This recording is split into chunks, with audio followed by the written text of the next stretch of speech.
Oi, gente, tudo bem com vocês? Espero que sim.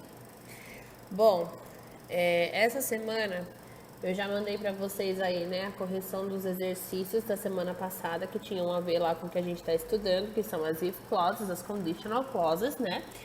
E hoje a gente vai trabalhar um pouquinho com outra coisa, tá? Não é uma matéria nova, é uma coisa que vocês já viram. E a gente vai trabalhar o capítulo 2 do workbook de vocês. Então já fiquem com ele em mãos aí, por favor. E a gente vai começar a trabalhar o workbook através da página 25, tá? A partir da página 25. Na página 24 tem exercício, mas é apenas para vocês completarem o textinho com palavras que faltam, olhando o texto da página 40 do Student Book de vocês. Então esse aqui eu não vou falar, não preciso explicar, porque é muito fácil. Vocês vão abrir o texto lá, vão copiar o que falta e acabou. Mas da 25 para frente eu vou explicar para vocês pausadamente o que é para ser feito em cada um desses exercícios, tá? É o capítulo completo, então prestem bastante atenção. São 8 páginas que vocês vão fazer para mim e não é muita coisa, mas eu preciso de tudo isso, ok? Na página 25, vocês vão ter aqui a seguinte questão. Write sentences using the adverbs of frequency. Ou seja, aqui vocês têm always, never, sometimes, often, usually, once a week e twice a year. Isso tudo aqui vocês já viram nos livros passados, são os advérbios de frequência. As palavras, aliás, que a gente usa para expressar com quanta frequência, qual é a quantidade de vezes que a gente pratica uma determinada ação que faz parte do nosso dia a dia, tá? E aí, o que vocês vão ter que fazer aqui? Vocês vão escrever frases usando para mim essas palavras aqui, tá? Obviamente que aplicando elas no sentido correto. Caso vocês não se lembrem o que significa, eu vou dar uma falada aqui para vocês. Não gostam muito de fazer isso, mas enfim, vai que vocês esqueceram, né? Então aqui, always significa sempre. Never, nunca. Sometimes, às vezes. Often, com bastante frequência. Usually, geralmente. Once a week, uma vez por semana. E twice a year, 2 vezes por ano, ok? Então é isso que significa essas palavras. E aí vocês vão falar coisas da rotina de vocês que vocês fazem com essa frequência. Então, por exemplo, vou falar uma minha de always. I always wash the dishes. Eu sempre lavo a louça. I never iron the clothes. Eu nunca passo a roupa. I sometimes cook. Às vezes eu cozinho. Certo? Então aqui são coisas referentes à rotina de vocês, ao cotidiano de vocês, certo?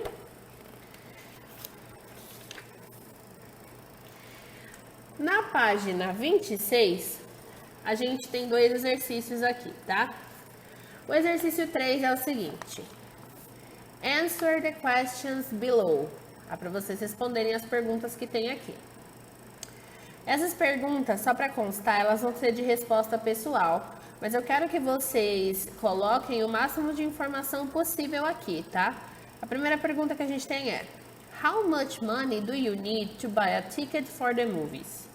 Do you like to go to the movies? Então, primeiro você vai me dizer quanto você gasta para ir ao cinema e depois você vai dizer se você gosta ou não, tá?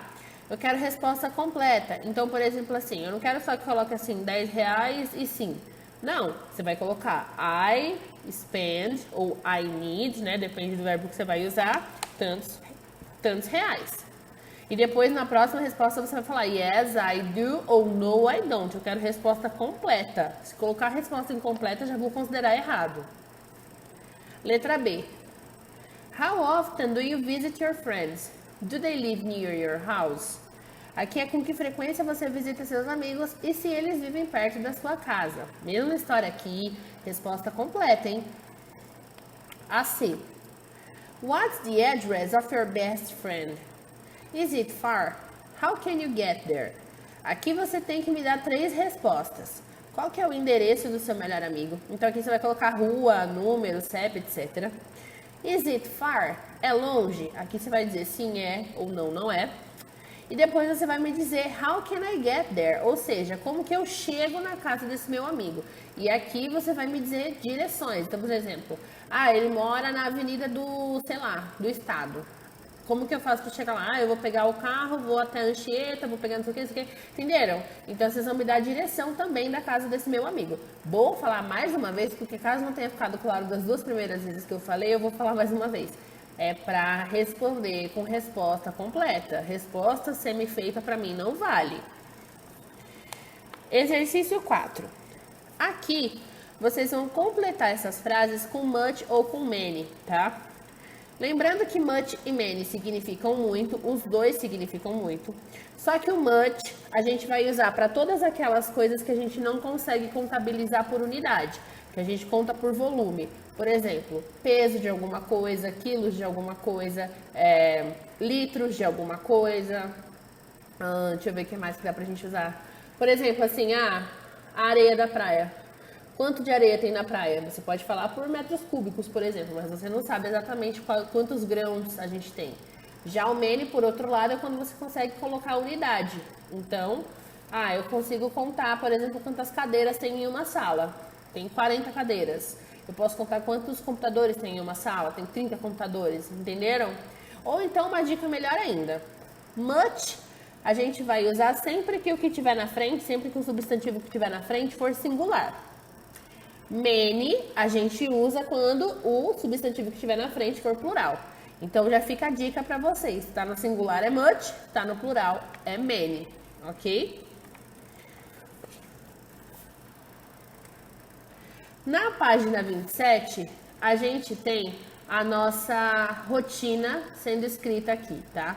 Write about tomorrow using your imagination. What will you be doing at each time listed? Follow the example. Então, aqui, vocês vão imaginar o dia de amanhã, tá? E com os horários que vocês têm aqui, vocês vão escrever o que vocês vão estar fazendo nesse horário. Então, por exemplo, aqui tá 6 a.m. I will be waking up. Eu vou estar acordando, certo? E 7h30, o que você vai estar fazendo? Você vai colocar I will be e o que é que você vai estar fazendo. Nas 9 da manhã, mesma coisa, tá? Só uma dica, sempre começa com I will be e depois vocês colocam a ação que vocês vão praticar com ing, que nem do waking up ali. Por exemplo, se você vai estar tomando banho, I will be taking a shower. Se você vai estar assistindo televisão, I will be watching television.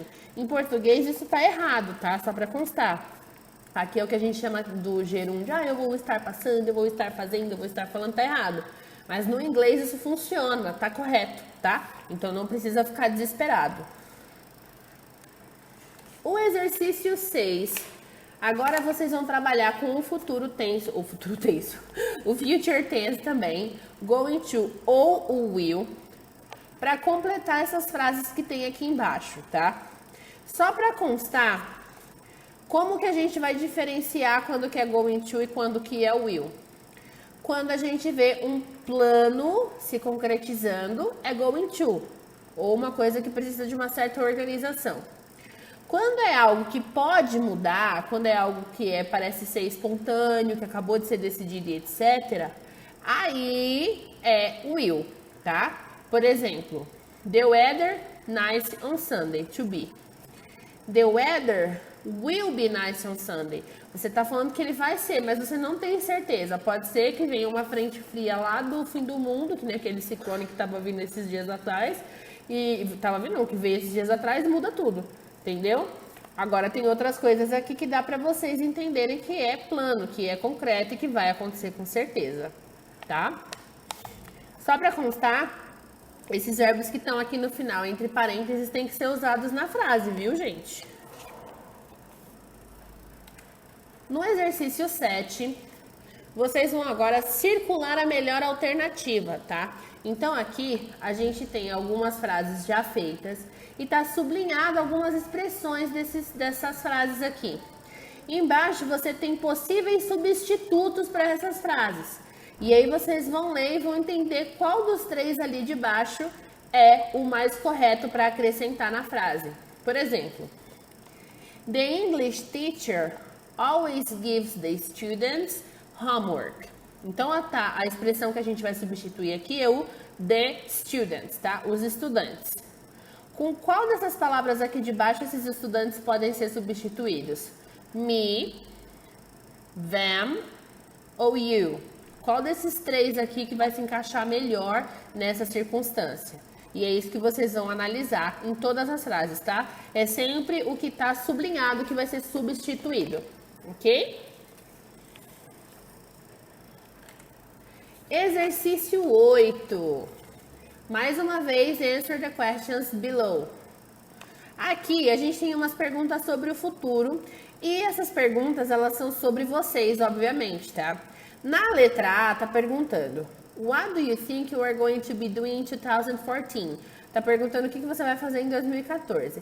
Como nós estamos em 2020, a gente já sabe o que aconteceu em 2014, a gente vai trocar esse ano de 2014 aqui por 2021, tá bom, gente? Então, respondam pensando em 2021, por favor.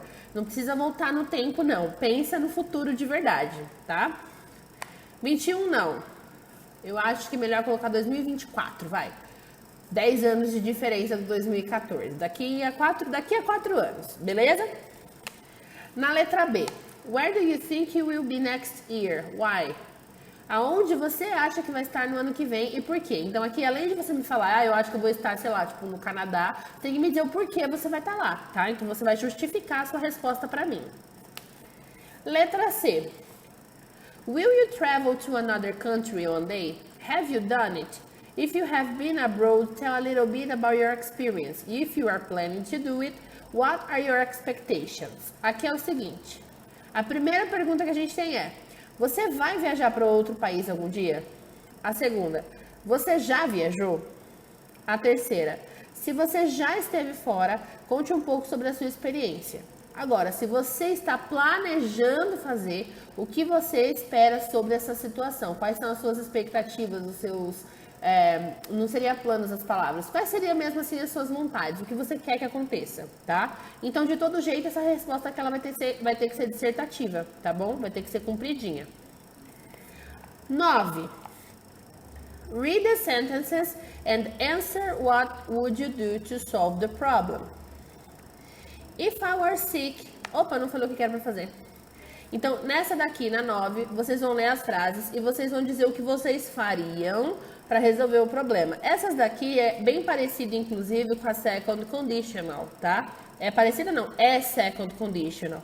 Então, aqui vocês vão falar o que vocês fariam caso essa situação se concretizasse na vida de vocês, tá? Aí tem aqui o exemplo. If I were sick, I would go to the drugstore to buy some medicine. Se eu estivesse doente, eu iria para a farmácia comprar medicamentos, certo? Então é isso que vocês vão fazer. Por exemplo, se eu estivesse com fome, o que eu faria? Se meus pais tivessem chegado no aeroporto, se eu não tivesse dinheiro na carteira, se eu estivesse cansado e se eu estivesse com sede, tá? E aí vocês vão pensar o que vocês fariam nessa situação aqui. O 10 e o 11 parecem grandes, mas são fáceis, tá? Na 10 aqui, vocês vão ligar as ocupações com as descrições que a gente tem. Então, do lado esquerdo, a gente tem as descrições de algumas ocupações / profissões. Por exemplo, na letra A, he ou she manages a restaurant or hotel. Então, aqui a pessoa, ele ou ela, gerencia um restaurante ou um hotel. E aí vocês vão procurar do lado esquerdo, ou Cacilda, do lado direito, qual é a pessoa que seria responsável por essas situações aqui. Na letra B, this person writes and edits newspapers. Essa pessoa escreve e edita jornais. Do lado de cá, vocês vão procurar qual que é a profissão. Entenderam? Então, caso vocês não conheçam alguma palavra e tudo mais, pode me perguntar ou pode procurar, tá? Eu deixo. Só para constar, as profissões que estão aqui do lado direito, eu vou falar quem é quem, tá? Salesperson é vendedor. Vendedor no geral, tá? Pode ser homem ou mulher. Supervisor, supervisor. Interpreter, intérprete. Manager, gerente. Cashier, caixa. Journalist barra reporter, que é jornalista barra repórter mesmo. Waitress, garçonete. Repair person, pessoa que conserta as coisas. Waiter, garçom. Painter, pintor. Health care aide, é uma pessoa que cuida dos outros, cuidador. Musician, músico. Veterinarian, veterinário. Mechanic, mecânico. E barber, barbeiro, tá? Então essas são as profissões que a gente tem aqui. Do lado de lá a gente vai ter as descrições e vocês vão ligar. Na 11 a gente tem a mesma situação aqui. Aqui a gente tem algumas palavras e do lado os significados dessas palavras. Essa aqui eu não vou traduzir para vocês, porque se eu traduzir eu vou dar a resposta. Então eu quero que vocês pensem um pouquinho, tá? Não é difícil. Caso vocês não conheçam alguma palavra, mais uma vez eu volto a dizer. Aí vocês pesquisam ou me perguntem que aí eu falo. Mas eu não vou falar significado de frase completa. Já deixo isso bem claro aqui para vocês, ok? E a última, mas não menos importante, vocês vão somente completar essas frases aqui com a, an, any ou some, tá? O a e o an a gente aprendeu lá no livro 1, que significam um ou uma, os dois significam um ou uma. E aí o a gente usa para falar sobre uma coisa que começa com uma consoante na frente, por exemplo, a book, a dog, a computer. E o an a gente usa para falar com uma palavra que começa com vogal. Então, por exemplo, an elephant, an apple, ok? O any, ele é para coisas que não dá para você contar, tá? E o some seria o plural. Seria tipo alguns ou algumas, tá? Então, por exemplo, some paper, some planets, some computers, enfim. O any é igual o much e o many, lembra? O much, ou o some, você pode usar quando as palavras que vêm em seguida são no plural já. O any, ele representa o plural, mas a palavra em si, ela não fica no plural. Entenderam? Esse aqui vai ficar um pouco mais bagunçado, mas eu quero ver como é que tá a compreensão de vocês da frase. E aí na semana que vem, assim como eu fiz hoje, eu vou mandar para vocês a correção disso daqui. E aí vocês comparam com o que vocês chegaram a fazer. Ok? Certo? Espero que vocês tenham entendido, que vocês consigam fazer. Não se esqueçam de tirar foto e mandar para mim, por favor. E não demorem muito para mandar, tá bom? Mamãe ama, mamãe cuida. Beijo, beijo. Tchau, tchau.